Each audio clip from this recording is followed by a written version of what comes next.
नवनवीन व्हिडिओ पाहण्यासाठी व आमच्या सोबत राहण्यासाठी चॅनलला सबस्क्राइब करायला विसरू नका।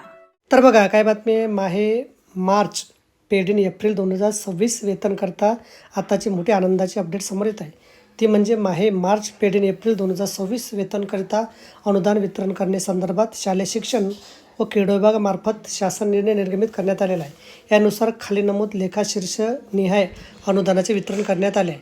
यामध्ये सर्वसाधारण शिक्षण, प्राथमिक शिक्षण, अशासकीय शिक्षणशास्त्र, कनिष्ठ महाविद्यालयांना सहाय्य, अशासकीय शिक्षणशास्त्र, कनिष्ठ महाविद्यालयांना परीक्षण अनुदाने, अशासकीय प्राथमिक शाळांना सहाय्य, माध्यमिक शाळांची तपासणी, शिक्षण संचालक, शिक्षकांचे प्रशिक्षण, गटनिवासी प्राथमिक शाळा, शाळा न्यायाधिकरणे, अशासकीय विशेष संस्थांना सहाय्य, माध्यमिक उच्च माध्यमिक शाळा तसेच शिक्षणशास्त्र पदविका विद्यालयातील अध्यापकाच्या व अध्यापकेतर कर्मचारी वर्गांच्या मुलांना मोफत शिक्षण, महाराष्ट्र जिल्हा परिषद व पंचायत समिती अधिनियम नुसार जिल्हा परिषदांना संप्रयोजन अनुदाने इत्यादी लेखाशीर्षाखाली अनुदाने वितरित करण्यास परवानगी देण्यात आली आहे। तसेच वित्त विभागाने शासकीय कर्मचाऱ्यांना अग्रिम मंजूर करण्यास वेळोवेळी निर्गमित केलेल्या शासन निर्णय परिपत्रक निर्णयाचं पालन करणं आवश्यक असणार आहे। तर बघा, अशा प्रकारे अत्यंत महत्त्वाची माहिती आपल्याला समजली असेल। व्हिडिओ सुद्धा आवडला असेल लाईक करा, शेअर करायला विसरू नका। धन्यवाद।